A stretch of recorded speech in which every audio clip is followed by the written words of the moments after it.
Okay, everybody, thank you for being with us here today on another episode. Dr. Brown presents. I have another one of my students here, and he's going to give a self-introduction as to his name, why he is here in Okinawa, where he is from, a little bit about his background. We're going to talk a little bit about education and expand on that in terms of what are some future ideas, what are some future plans that he has. Okay? Mr. Dadivas. Yeah. Nice for you to be here today. Mm-hmm. Okay? I'm not going to screw up your name. I want you to tell us your full name, give us a little bit of idea about your background and so forth. So go on in. I'm Martin Dadivas, born in Texas, but moved around a bunch. I was a military brat.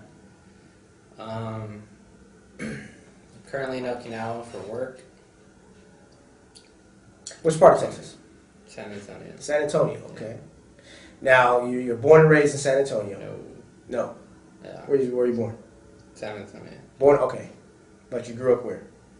Everywhere. Everywhere. I moved around. Just moved around. I mean, military, so. I should say primarily, was there any place that you spent more time than others? Here in Okinawa. Really? Yeah.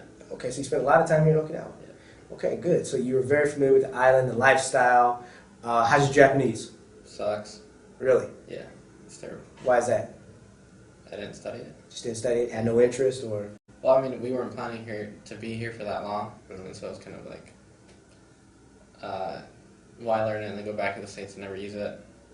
I was a young kid anyways, and so didn't really learn Japanese, and we kept extending, and then honestly here you can get by without Japanese, so there's never like a need to like learn it. You can get by with English, and so I mean I've studied some Japanese. I can hold basic conversations, but generally my Japanese sucks. Okay, good. So obviously that's not a criteria for you being here, but you decided that even post your parents being here, meaning post your 18, you could technically, you can go back to the States, you can go wherever, but you decided to stay here. Why is that? I did leave. I left and then I came back. Yeah. So where'd you go? I went to Hawaii, Utah, and Korea. Why those places? Well, I lived in Hawaii for a bit, worked, saved up money. I served a 2-year church mission in Korea. And then I was going to college in Utah for a bit. Okay, so you went to college in Utah. What did you study, and how did that turn out? Well, I started as a pre-professional biology major. I was planning to go into the medical field. And then later on I changed it to computer science. Yeah, and then I dropped out. Now, I hear some jumping around here because you were one of my students in my business class. Yeah. Undergraduate business classes. So I heard biology and I heard computer related. So that's pretty much 3 different subject areas. Why jump between those 3? Were you just trying to self-discovery, trying to figure out where you wanted to do, or why the jump? Well, it's mainly just 2 fields, because first it was medical field, and then I decided to do different things with my life, and so I decided to go the business route, but in my opinion it's not very smart to major in business. And so the advice I received was, if you want to do well in business and things, it's good to major in something like computer science or engineering. I was told that are the top 2. And then because of the technology craze, I picked computer science. Right. And then I was also taking I was going to minor in business as well.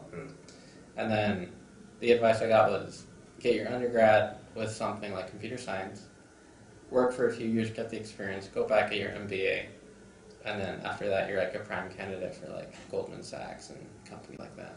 Okay, I can see that. Especially with the current environment in terms of this being a technological age, right? So we're in an age of tech. We're in an age of computer information. It does make sense to go into career fields that are STEM related. What are STEM? I mentioned this in previous episodes, but science, engineering, technology, and management. Okay, and mathematics, I should say. Okay, so are you still a student? No. Why not? Well, I think I first started college because that's kind of what you do after high school. And by the way, you never did military? No. Okay, go ahead.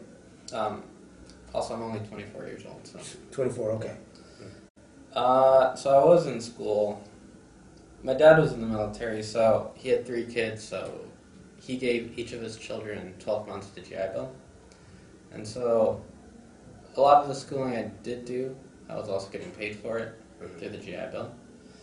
And so then after that, I came home from serving a mission in Korea, and I went back to school, and I'd learned a lot, and I was a little bit older, I had like more life experience. And then I was kind of in school, and I first started attending college here in Okinawa, and I transferred stateside, and then transferring, they wreck your credits pretty bad. And so I was Same university or different university? Okay, yeah. okay.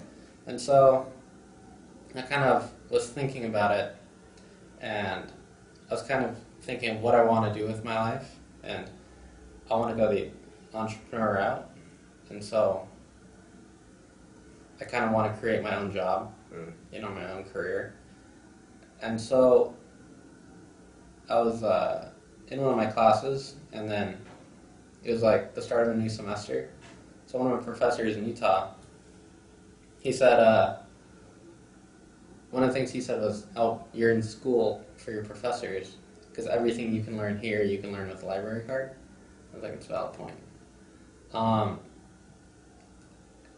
And even in today's society, it's not just with the library card. I mean, we have the internet, so if you have a smartphone, you have like all the technology. Now, that's very true, and I'm a fan of those who say, I want to go the entrepreneurial route. You might be in my business undergraduate or MBA course. However, we do case studies. We read material often from successful people that may not have the 4-year degree or that MBA or any type of institutional education behind them. Some of them started, some of them dropped out for whatever reason. Of course, some do, okay? But the reality is, it's not always the prerequisite to say, hey, I'm going to be successful.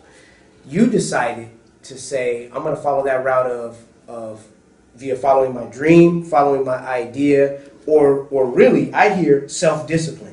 Self-discipline means I can be a self-learner. I can read exactly what I need to read that's going to help me to be successful in this career track. Is that what I'm hearing? Oh, that's definitely a big part of it, but I was assessing my situation, and so I was looking at, since I transferred schools, I was looking at retaking a lot of classes. I was looking at, several more years of school, and then graduating for a degree or a diploma that I wouldn't actually be using because I'm not trying to apply for a job. And so, school is really good. I mean, it's great. I think it really depends on what you're trying to do, though. And so, I knew what I was trying to do, and for my own purposes, it was either I use all of my savings to pay for tuition and, within 2 years start having to, scrap up money or take out loans or something, or I can drop out, study, educate myself. Because the other problem with school is that the whole journey of getting a diploma, you learn a lot, but at the same time, you take a lot of unnecessary classes. And to me, that was a waste of time, a waste of effort, and a waste of money, because school's pretty expensive nowadays. Right. So for you, the getting that 9-to-5 job, working for somebody, that's not a part of your plan. No, not at all. What is your plan? What's your entrepreneurial goal? My big ambitions? What's your entrepreneurial ambition?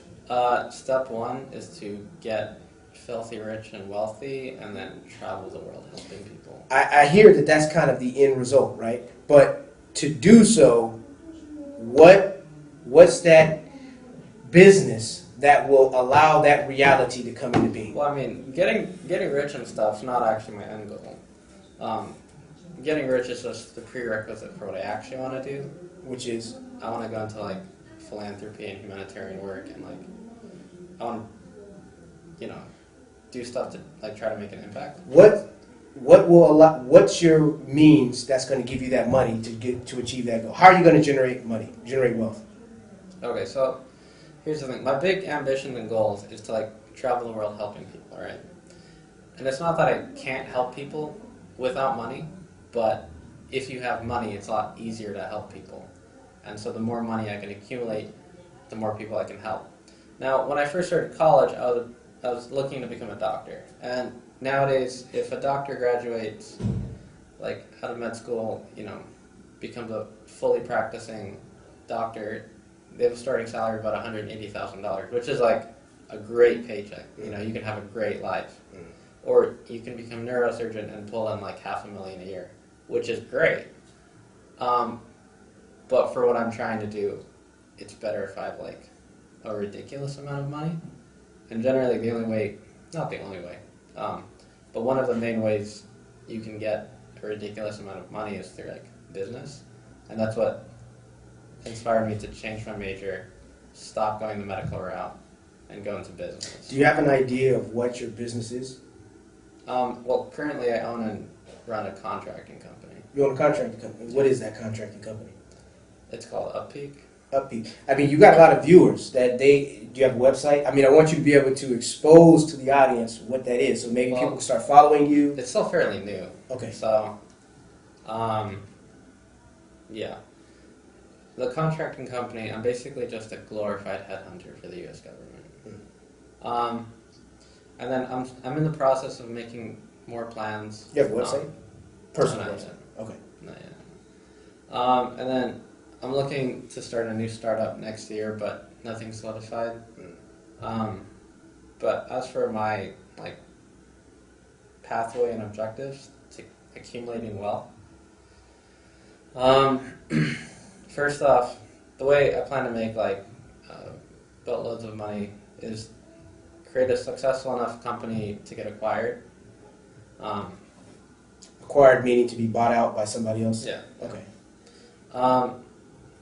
And so, like, if you read Robert Kiyosaki books, he talks about, like, in the process of becoming wealthy, you have to, first become secure, then become comfortable, and then you become rich. And so, like, currently, I'm trying to accumulate enough money to obtain enough assets to create enough passive income so I'm not in the rat race, I'm financially independent, no matter what happens, like, me and my family will be taken care of. And then after that, after I get, like, secure and comfortable, then, like, I'm just going to try to make as much money as I can to try to help people. So the main thing is, ideally I'd like to become like a serial entrepreneur. I kind of want to create companies. And let me ask you that. Let's look at it like this. Let's put a little structure to this. What does your 5-year look like? Give me your 5-year.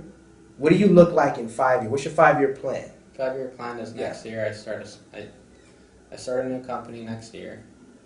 We can't really share any details because nothing's solidified. Okay. But plans are being set forth to start a new company next year, working on it for the next about 5 years, and then ideally getting acquired within 3 to 5 years. Okay. That's a 5-year plan. Advance that to 20 years. Hopefully, after I sell at least a company or two, accumulating like a good fortune, start doing venture capitalist work and start helping enable, other entrepreneurs to create successful companies. Do you have a model? Is there somebody that you can say, I emulate what this person's doing, and this is kind of a person who I also want to aspire to be like? Is there somebody? I think there's a lot of people that I would say I look up to. You mentioned Robert Kiyosaki. I mean, his books are great. Rich Dad, Poor Dad. His game board, I actually have that game board too. He's done a lot of phenomenal things, especially in terms of the educational side, just thinking outside the box, and a kind of a quick way to get there, especially by getting out of the rat race. So definitely take a look at that, those tools that Robert Kiyosaki mentioned. So you mentioned 20-year, what that looks like. What kind of dollar value would you see yourself in 20 years from now? Multi-millions. Multi-millions. Yeah. Okay. Okay. Funny enough, I don't actually aspire to be a billionaire or anything. Mm-hmm. Just because having, being worth at least $1 billion would be cool, but I wouldn't want to run a multi-billion-dollar corporation. Yeah, it's not really my life dream or life goals. I'd settle for multi-millions. Okay. So, because there's still a lot you could do with multi-millions, and the life of a person that runs a multi-billion-dollar company, that's pretty demanding, pretty stressful, and I just want to make enough money so that I can go off and you don't even want to go down that route. Yeah, it's it would be cool, but at the same time, if you look into what it takes to run a multi-billion-dollar company, honestly, it just doesn't sound enjoyable to me. And I feel like when it comes to wealth, after you pass a certain threshold, what's the difference? I mean, there were studies done, and they said that the question was, does money have a direct correlation with your happiness? And the conclusion of the study was yes, up until about $70,000 a year. Really? Yeah. And if you think about it, it kind of makes sense, because let's say you're not making that much, then there's a lot of money problems, you're very conscious, there's a lot of stress from money. But basically the study concluded that as long as you're making enough money to keep the debt collectors at bay, and your bills paid and stuff, then money can help take away a lot of stressors. But then after that certain point, whether you earn $100,000 a year or $1 million a year, it's not going to have any significant effect on your happiness. Okay, so according to this study, then we're looking at there is a correlation between money and happiness. Obviously, some positive points, some negative points. Okay, we're going to jump right into now some other questions that I have for you. Okay. So with my magic bag here, what does this actually say? It says, enjoy the moment. Always friendly, adventure begins. I've said this before, but when I saw this bag, I thought about this immediately and said, as much as in my classes, my undergraduate and my MBA courses, as I present, think about the future. What's your 5-year plan? What's your 10-year plan? What's your 20-year plan? Map these things out. Time is moving quickly, and you want to be conscious of what you're going to look like in the future. You got to be in the moment. We're right here, right now. This is the moment, right? You don't want to miss the life, the beauty of what life offers that's in the moment. We're actually in the moment now. We're in Okinawa, Japan. I'm having this interview here with Martin, one of my previous students. And again, I just want to say thank you, Martin, for coming on out here. Thank you for spending the time. I enjoyed you so far. I want you to put your hand in here, grab one of these cards, read the card, and give it a shot. Just freelance it. But you're a critical thinker, I know. You're an entrepreneur, not in the making. You are an entrepreneur. So see how this relates to you as it relates to business.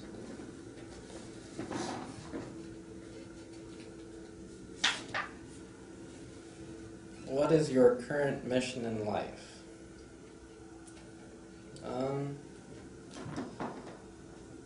Financially, become very wealthy. Personally, I want to get married, have a family, things like that.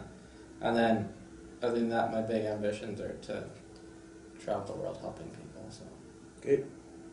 I Okay. guess that's my current mission. Very realistic, very tangible. Okay. Another? Yes.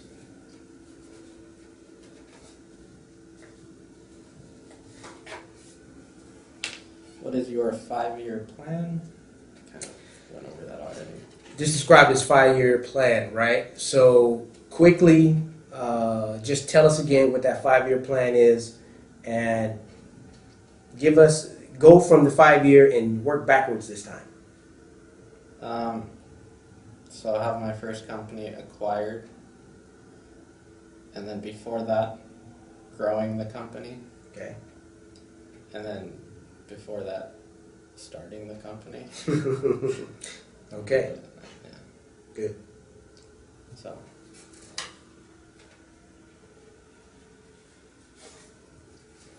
Which do you prefer, security with a job or the independence of an entrepreneur? Independence of an entrepreneur. Thanks, Tom. Okay. Security of a job, independence of an entrepreneur. What is the security of a job? Why doesn't that resonate with you? Well, no, I understand why probably the vast majority of people would pick security with a job. And it's not that I hate that. Like, that's great. Like, getting a paycheck every 2 weeks is like, it's very simple, it's very straightforward. You don't have to worry about a lot. It's nice and simple. And so I really understand the attractiveness of it. And ever since I dropped out of college and started trying my hand at entrepreneurship, the longer I've done it, the more I've understood why people would prefer security with a job. And like, honestly, there were times that I kind of wish that I just would be content with a 9 to 5. But the fact of the matter is that I'm one of those people, I kind of want to get everything I can out of life, and just living in like the same house, going to the same job every day, and like my most exciting decision every week is like eating at Chili's or Applebee's. That just doesn't really sound that enjoyable to me. So when you kind of were at these points that you said, hey, that 9 to 5 job, that sounds pretty good right now. Were you struggling? I was struggling, but it wasn't. I never got to a point to where I regretted dropping out. Okay. Yeah. And I think one thing with entrepreneurs, it's a big thing with it is persistence. I don't know exactly who said it. I feel like a lot of people have said it, but like when it comes to business, you only ever have to be right once. And so like, as long as you stick it out, the longer you do it, the more you're going to learn, the better you're going to get at it. And so if you look at like the McDonald's dude, he was like in his 50s or 60s. Ray Kroc, yeah. Same with the KFC dude, super old. And so, with me, I'm kind of like a risk taker. I'm more attracted to like the high risk, high reward. But with me, like I take risks, but I take calculated risks. Before I do something, I always ask myself, like, pros and cons. I always ask myself, like, what's the worst thing that can happen? I create backup plans on backup plans, and like I try to create safety nets for myself in case everything like doesn't work out. And so like when I was about to drop out of college, for example, I asked myself, like, what's the worst thing that can happen if I drop out? And I didn't flunk out of college. I dropped out with like a 3.9 GPA. I actually enjoy school, and like I did all right in school. And do you feel then that school it wasn't adding up to where you wanted to go? I think with school, the big thing with school is that my whole message isn't that school is bad. I think it's a very situational thing. And so for each person, I think they really need to ask themselves and like find out what they want to do with their life and stuff. And if it doesn't necessarily require school, then you might want to explore other options. And for you, in your situation, it might be the best option to not go to school. For me, so far, looking back, it seems that with my life at that time, in my situation, the best choice was to drop out at that time. Still no regrets? I don't regret it yet, no. Okay. And so I asked myself, what's the worst thing that can happen if I drop out? And it was like my would-be tuition money. I was using as business starting capital. I could lose it. In the end, it wasn't really like that. I mean, it was a decent chunk, but it wasn't like that much money. So it was like I lose some money, I lose a little bit of time, but I get a great experience. I'll learn a lot no matter what.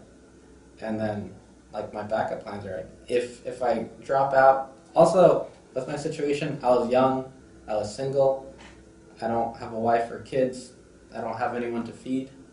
If I become broke, It's all on you. it's all on me.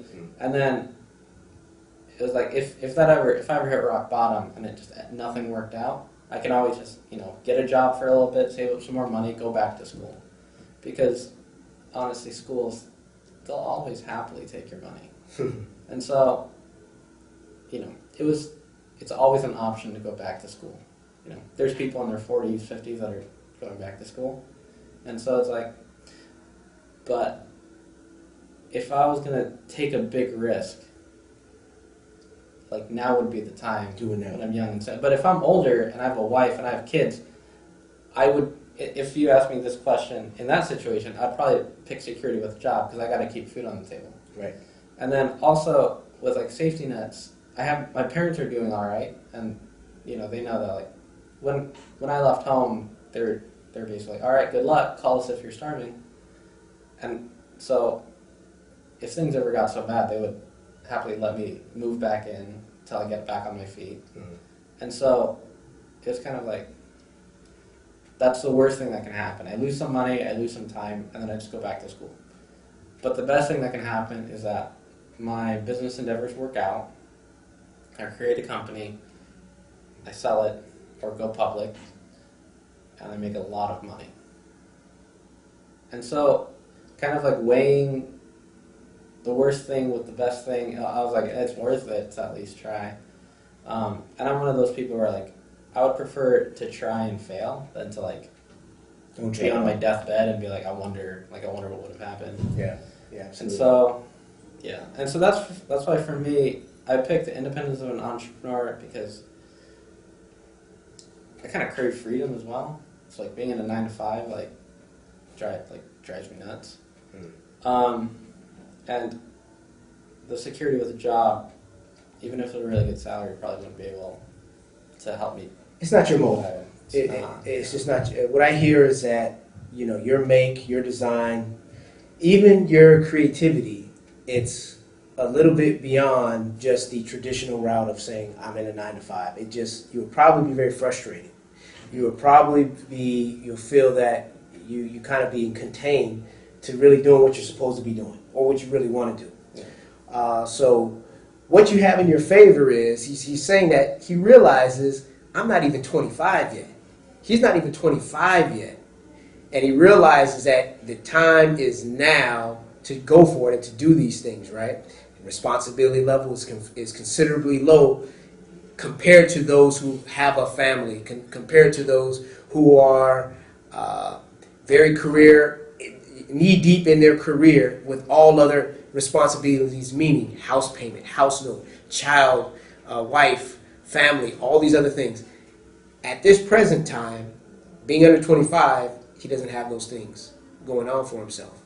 So why not go for it, right? You made a decision to put education, formal education, on hold. As I say to my students, again, I'll repeat this and repeat this again. This is one option. This is one route. Okay, it's a realistic route. I guess you can call it somewhat secure. However, there's no guarantee. Even with your formal education, there is no guarantee that you will get desired results or that it will give you that job placement. Okay, so good for you for going for it, for taking that option. Let's take another one. Another side note with school, like Steve Jobs said that, like, one of the best things he ever did was drop out of school. And then he kept going to classes, but he only go to the classes he wanted to go to. And so one of the benefits of not being in a set curriculum is that, like, I'm still constantly, like, trying to educate myself, but instead of, like, doing things so I get enough credits to get my degree, if I'm, like, doing something with like a business idea or something, and then I hit something that I don't really understand, then I can like go straight and study that exact thing, so it's like directly applicable to my life. And so like everything I learn nowadays, everything I study, are things that like I know I need and that I'm going to use.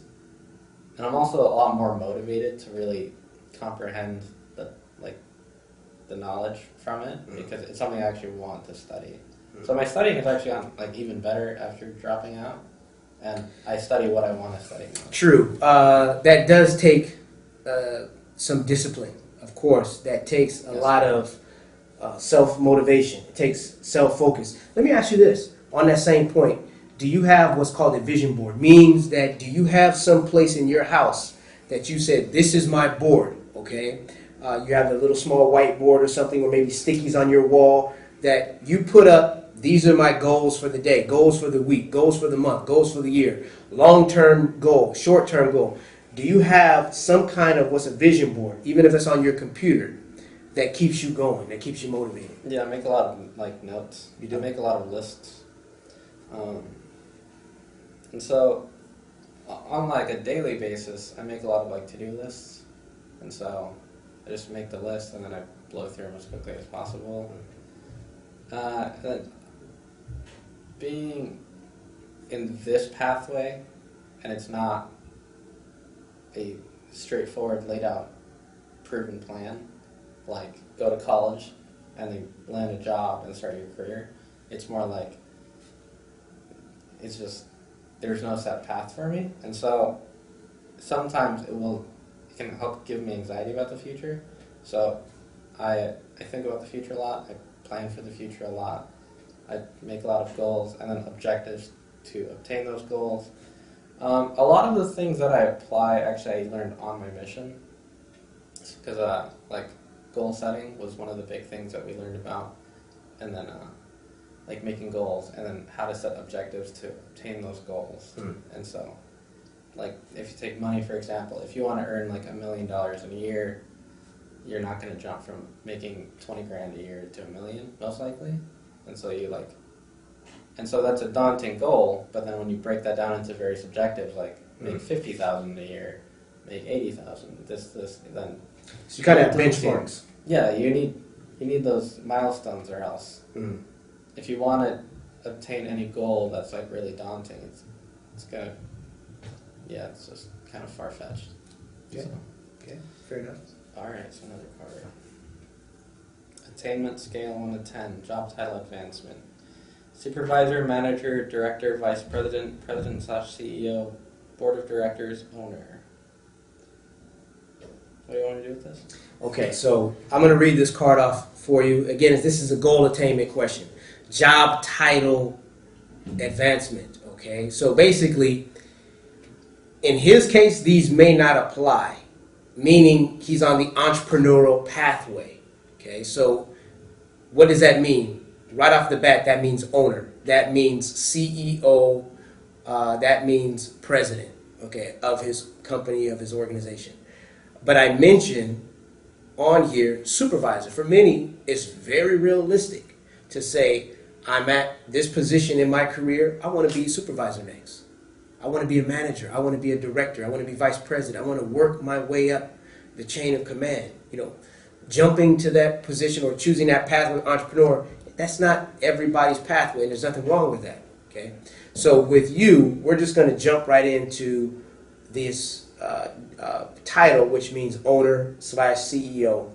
And I think this is self-explanatory, meaning that's a 10. Yeah. He's given himself no other options at this present point other than to say, I'm shooting for the pathway of owner. I'm shooting for the pathway of entrepreneur. That means this is my thing. Is that fair to say? Yeah, but I think there's some things I can say about this card. Like, let's say you start a company and so you're the owner and you start off as CEO. I think one thing I feel like with titles in startups, like in the startup that I'm currently working on, I have a couple of partners and we're like assigning roles and everything. We just stay away from any high-level titles. like CEO, CFO, things like that. We just steer clear of it, and we just say like, oh, you're head of accounting. He's basically our CFO, or like you're head of graphic design and things like this. And so, because I feel like in the business world, the title can sometimes go to people's heads. And for example, like with CEO, there's a lot of people that like think, oh, like I want to be the CEO, but I don't think they realize like that's the job that sucks the most. Because like the CEO, basically like their job entails dealing with all of the problems that everyone underneath you couldn't solve. So you get the worst problems and stuff. And especially like in a startup that like I'm trying to do, even though I'm like the owner, I'm going to be the first supervisor. Like currently in my contracting company, I'm the owner and I'm also the manager. And then in the company I'm starting next year, I'm the owner, but I'm also going to be the very first supervisor and manager. And like as it grows, then we'll start branching out and delegating roles to other people. But I feel like in the beginning, if you're doing a startup at least, if you're doing a startup, a lot of the roles are going to be encompassed by the starting like partners. Unless you are actually getting funding for a pretty big company and you have the cash flow to hire everyone out.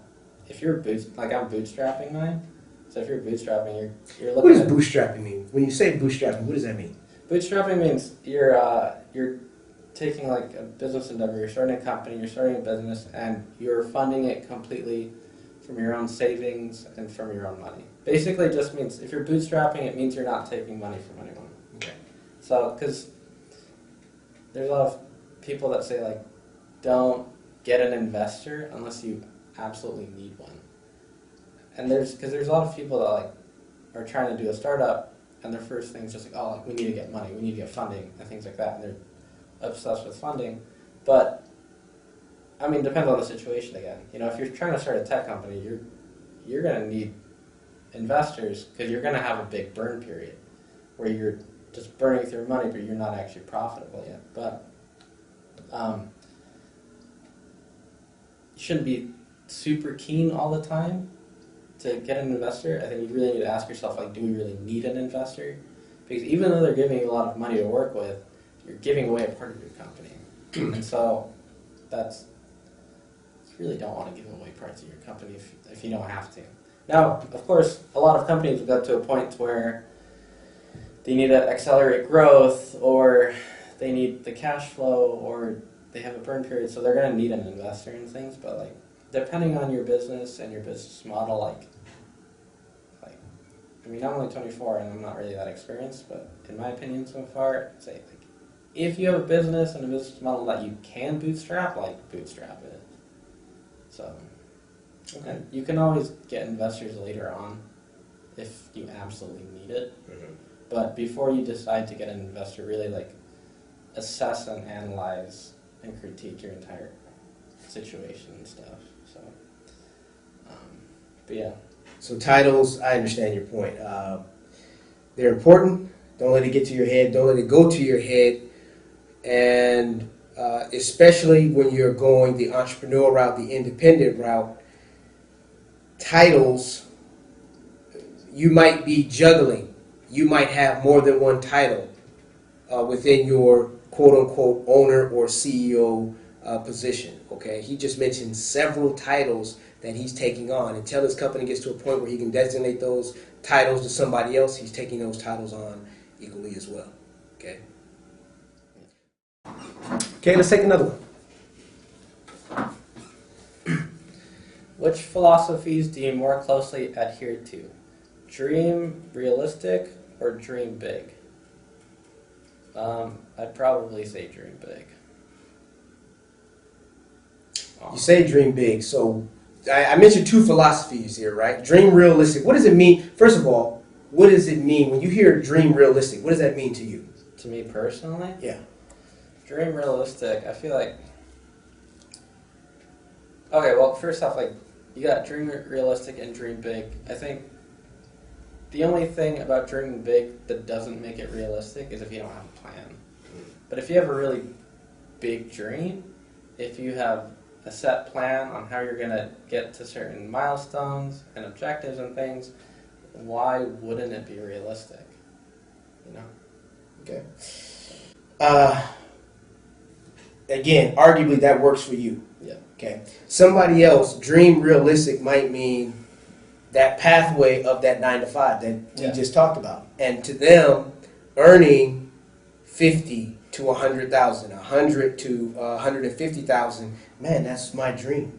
I'm very fine. I'm very content with that. And to them, they know that they're already in the workforce. And there's nothing wrong with this, by the way. You're already in the workforce. You say, I want to get this education, I want to get this degree, like many of my students do. That means a promotion. What does that promotion equal? It means financially advancing to the next step or next grade level. It gets more money. Okay, that's what that means. That's very realistic. And they know that by taking or getting that degree, they know by taking certain classes, getting certain certifications, it will automatically position them to get that advancement. That's very realistic and tangible. You're painting a picture that doesn't quite have that same roadmap, that doesn't quite have that same blueprint. Yeah. Right? So, go ahead. I think the reason is because I feel like for your average person in like a 9 to 5, there's a lot of things that you can say like, oh, this is my dream, and they'll be like, that's unrealistic. Or maybe they'll have dreams that are pretty big that they think are unrealistic, but I don't think it's so much, if it really wasn't unrealistic, then nobody would be able to do it. But I think it's unrealistic to them, not so much about what the dream is, but it's just because they don't know how to do it. You know? And because, for example, if you were to go up to like a random person who's just grinding it out, and you say, you know, like in a few years, you could be making your exact same salary without working, without clocking in. And if, you know, if they haven't really gone out and like really researched or studied on how to do that, that sounds kind of ridiculous, you know? But if you say like, oh, you can do that, and then you say like, oh, this is how you do it, you like get your active income and you slowly turn it into passive income. And you tell them the steps and how to do it. And when you really break it down for them and they can understand how to do it, then I think it would seem a lot more realistic to them. Yeah. So there's a blueprint. There's a manual. There's somebody giving them that information of this is how you do it. I think for if somebody had that kind of guidance, they had that counselor, they had that person who could actually say, listen, let me show you how you can do that. Let me show you what passive income really is. Let me show you how what you're making now, you can do that with half of the labor, half of the work. Let me just show you how to do it, guide you through that. That's completely different. Do you have that guy? Do you have, for your big dream, for your personal dream of the entrepreneur, do you have that kind of mentor? Do you have that kind of guidance? For me, I would say I have a lot of them, but not so much as people, but like I read a lot. So then, you don't have physically that, but how are you getting that kind of guidance and mentorship? Self-education. That's my main thing. I mean, I would love to find more like in-person mentors than I have right now. Because I feel like if you spent 4 years, I feel like if you spent 2 years with a mentor, like working with a mentor, it would be better than having a 4-year degree. Just because it's like so hands-on, so like real life, like real life application. Just because, you know, when you're in school and you're studying like business theory, for example, it's like the theory behind it, but then like nothing would teach you more about business than actually starting a business. You know? And like, for example, like you can study it in school and it's like, oh, like this is how it would be.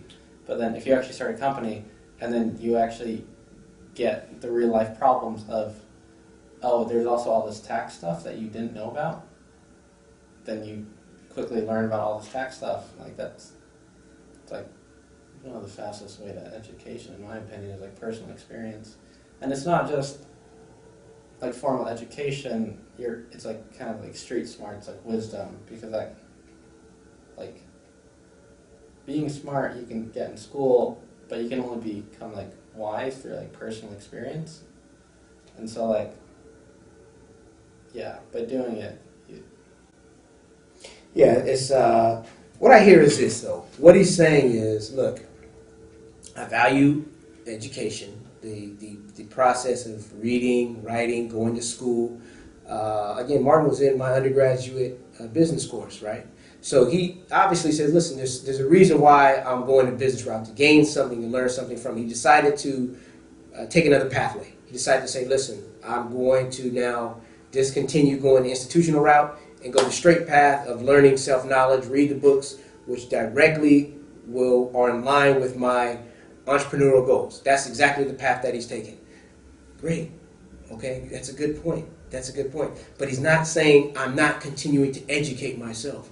The education process continues. Matter of fact, because it doesn't have that same structure, it doesn't have that curriculum involved, he has to be more on top of his game.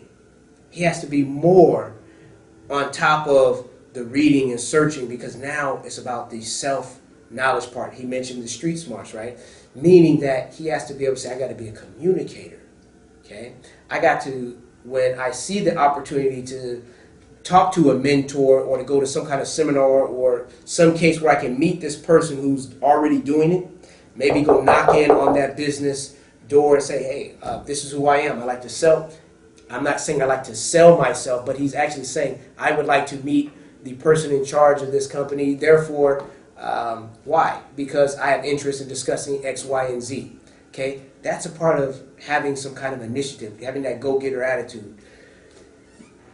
Maybe the school books will teach you that in an indirect way.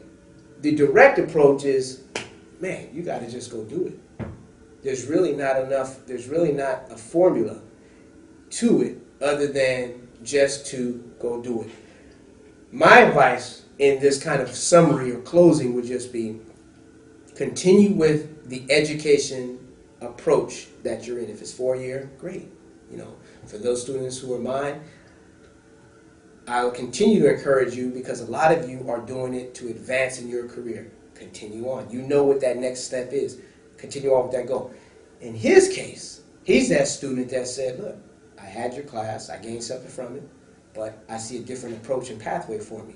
So my recommendation is look for that mentor. You have that desire to say, I'm going to read the books, I'm going to take on the initiative to be self-motivated to go get it, but there's nothing like that direct Q&A that comes from a mentor, right? So maybe you got to reach out to a couple of people in terms of those people that you aspire to, and if you send an email or you try to contact, let's say 20 people, maybe you get a response from 10. Maybe of those 10, you have a chance to meet 5.